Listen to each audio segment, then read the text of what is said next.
Hi everybody, and welcome to the channel. My name is Infantry Pulse, and today we'll be going over the top 5 best free-to-play friendly Aether Raids Defense units.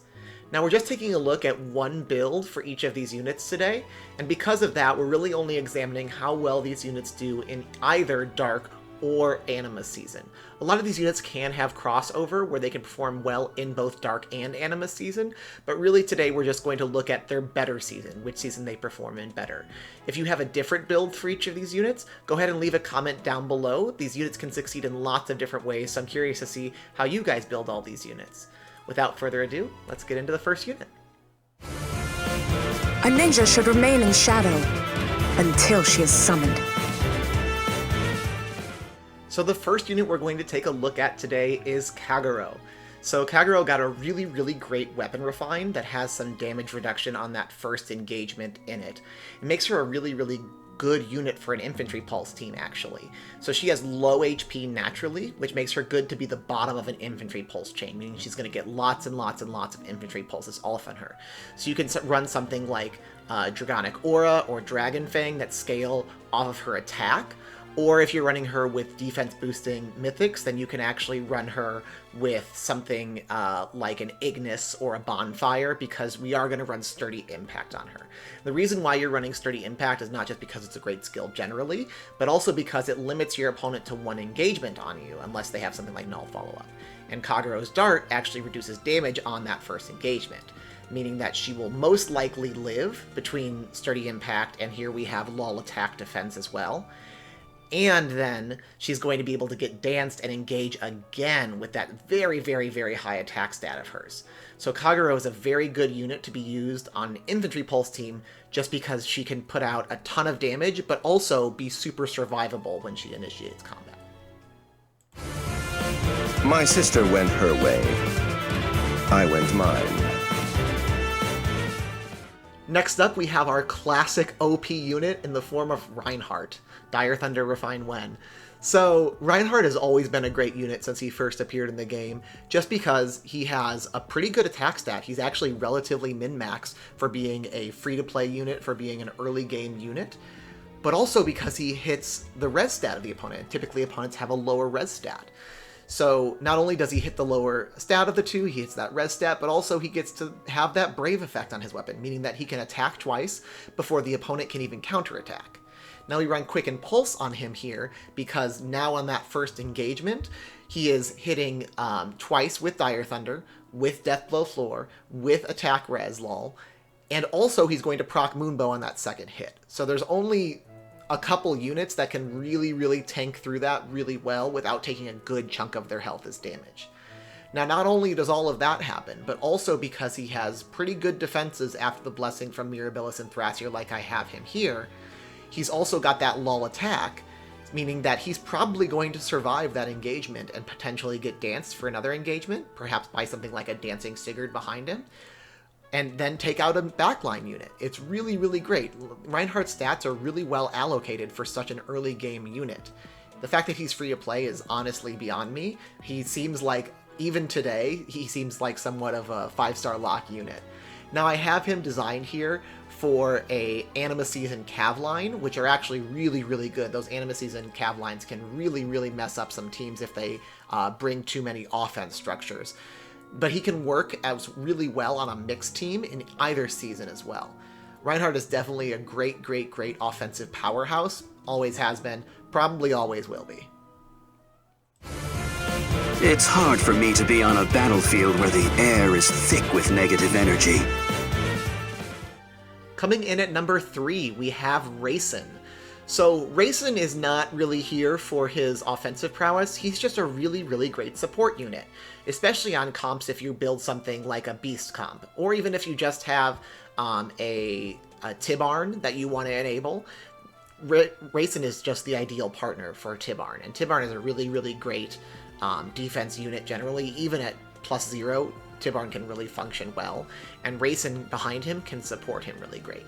Now, Rasen's, obviously, his gimmick is that he's a 3-movement flying dancer, right? As long as he's transformed, meaning that at the beginning of the turn, he's next to only dragons or beasts, he has this 3-movement, and he can go and fly across the map, regardless of lakes, forests, whatever, and dance whoever needs to be danced. But also, he has this weapon that provides passive healing to nearby allies. And that's really great because passive healing generally is just good, obviously, but also because Bolt Tower exists in AR, and because Krania needs to get enemies down to low health, and Krania is a pretty common unit, being a free-to-play unit. It makes him really great. It makes him a really great counter to units like that, and it makes him hard to work around. Now here I've built him for a mixed team, having aerobatics, having ground orders, but also he's somewhat battle competent in having a low cooldown special in Moonbow, having attack speed push 4. He's actually quite fast as a unit, so although he doesn't hit usually typically super hard, he can double, and he can then get that Moonbow proc. And because of his 3 movement, he can sometimes get in the backline and actually be somewhat successful at taking out a backline unit. I've built him here for Anima Season, but he can work just as well in Dark Season, honestly. He's just a really great support unit, and his range as a dancer really make him stand out.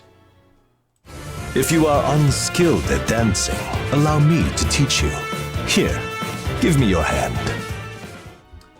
The next unit we're going to take a look at is Dancing Eldergan. So we just recently got Dancing Eldergan added to the game, and just recently got him, even more recently, got him added to the Grail pool. He is a very, very anti-meta unit for Dark Season specifically. You can use Dancing Eldergan in Anima Season, but he's really built to be a Dark Season defense unit. That's why he was designed, that's why he was added to the game in a lot of ways. So first of all, he's a flying dancer, which means that he can provide ground order support, as you see here, and he can, if you wanted to, use aerobatics, use all these flying enabling moves that are really great for mixed teams on AR defense. You see here that we've built up both his HP and his defense, as well as using Wagasa. And the reason why we do all that and get his defense to that absurdly high base 62 is because we want to counter a very highly invested Mila. So Mila isolates units based on their defense. Dancing Eldergan has very, very high defense, and also pretty high HP, which means that he's also probably not going to get isolated by Bridal Fjorm, meaning that he's going to be able to dance almost no matter what. There are very few situations in which your Dancing Eldergan is not going to be able to get that dance off. All that being said, too, he's not the most incompetent combat unit. He has 57 attack, even after the discount from Fort Defense Res. That makes him really great, actually. He can fire off a bonfire if he really needs to. He can go down and take out, you know, a peony or an air that may be out of position by flying in with Wings of Mercy. These are all great options, and I'm really happy that we got an anti-meta unit like this in the Grail pool for free-to-play players that maybe get hard countered by Mila otherwise. So we're really thankful that Eldergan exists, and he's just a really, really awesome support unit for Dark Season specifically. So before we get to my pick for the #1 best Aether Raids Defense free-to-play unit in the game, I actually want to rapid fire through some honorable mentions. So these are units that are really, really great at Aether Raids Defense, but maybe were just not good enough to make the top 5 for me here today. So the first unit I want to talk about is Leon. And Leon is actually one of my personal favorite units to use on my Aether Raids Defense teams because he has this pref bow, the Bow of Beauty. And it's a lot like the Budding Bow in that it provides that impact skill, preventing enemy follow-up attacks on initiation, but it also has slaying on it. And so those two things combined make him a very, very good candidate for an infantry pulse team. That's the channel. So you can actually use something like Ignis on him, like I have here. So his defense is very, very high, actually. And using things like Aether Raids attack defense, and then using Sturdy Blow in the Seal, mean that and then his bow also provides attack and defense, means that his Ignis is going to hit very, very hard. Alternatively, you could run something like Bonfire for level cooldown, or run Deadeye, and when you run Deadeye, you need to stack attack more, so I would recommend running Death Blow 4 in the A slot and Death Blow 3 in the Seal, just to avoid that dreaded 0×2 curse that might happen if your attack isn't high enough. But overall, just having that impact skill on his bow make him a really, really strong unit here.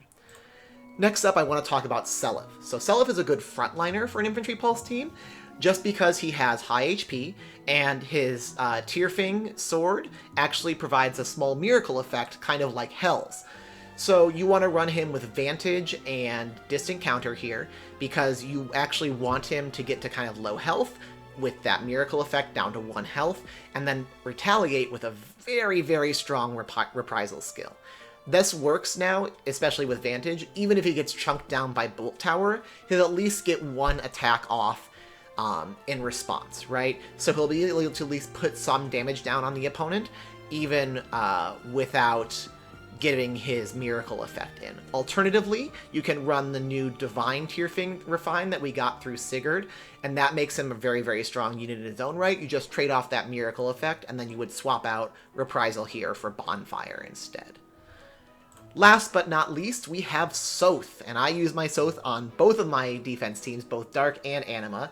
So here you actually see he's got the Cloud Myogi, and I've harped on this in a lot of other videos. The Myogi daggers are very, very important, right? You need to have on your team, always, always, always, 2 counters to Vantage strats, right? You want to have someone using the Hardy Bearing Seal, and then someone else either using something that prevents counterattacks, like Windsweep, or like Brave Lynn's B-Skill, or having these Cloud Myogi's daggers, or using a staff, something that can counter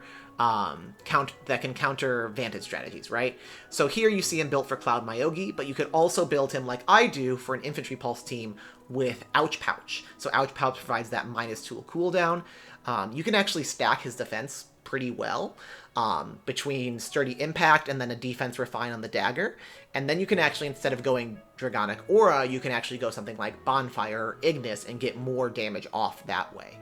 I have Lull Attack Defense here because that improves his survivability and it has good synergy with Sturdy Impact, right? So he'll get that Sturdy Impact attack off, and hopefully he'll be in a place where he can get danced. Again, Soth is just a really great unit to invest in. Daggers in general have a ton of options and they're super versatile, and I do not regret ever +10ing my Soth. I think he's a super great unit to consider. It feels a little frivolous to fuss over appearances, but I do look good, don't I? And our #1 best free-to-play Aether Raids defense unit, probably to no one's surprise, is Resplendent Eliwood. So Eliwood is just an incredible unit because he got this Blazing Durandal Refine from Brave Roy, which was maybe a mistake on IS's part. So Blazing Durandal is super, super stacked. It has an impact effect, which means that opponents cannot double him back unless they have something like Null Follow-Up. It has +7 speed, +10 defense, which patches up his relatively low defense, not really that low, but low enough. And it also gives him +1 special charge and inflicts -1 special charge on the opponent, meaning that your opponent probably won't kill you, and you'll probably get Gale Force procced. With Lunge here, then, you can swap places with your opponent and then go attack the backline. You use something then like a Wings of Mercy Dancer, and Eliwood ends up sweeping entire teams. So I've got AR defense speed res here. Attack speed may be better. Speed defense may be better. Those are all great, but this is actually a free-to-play option. You can get it from Mercedes. So this is actually a very low investment build. All of these skills here you can acquire from units that are in the 3- and 4-star pool. You use Speed Res Solo on him to give him even more speed, right? Because you're really trying to juice his speed up as much as possible. And he just becomes just an unstoppable force in a lot of ways. Unless your opponent has a super speedy unit that also has something like Null Follow-Up to take him out and deal with him. You have to have something like with Guard. Even then it's not guaranteed because he can get danced afterwards, right? And then he can still go off and attack a whole bunch of units on your backline. Eliwood is just a very, very strong unit. And obviously here I have him Resplendent. You could make an Eliwood that's not Resplendent and just -2 from all these stats. He's still a great unit. That's the great thing about it. This Resplendent ult that we got was just like a cherry on top of an already incredible unit. And that is the video. I hope you guys all enjoyed it. If you think I got something wrong, if you think I mistiered someone or left them off the list entirely, leave it in the comments below. Let me know. Let's start a discussion about that. If you liked the video, make sure to give it a like and also give the channel a subscribe over here. We also have a Discord. There's a Discord link in the description. There's a lot of cool people there. If you need help with your Aether Raids defense or Aether Raids offense strategies, I'm more than happy to help. I've done a lot of builds for people as well.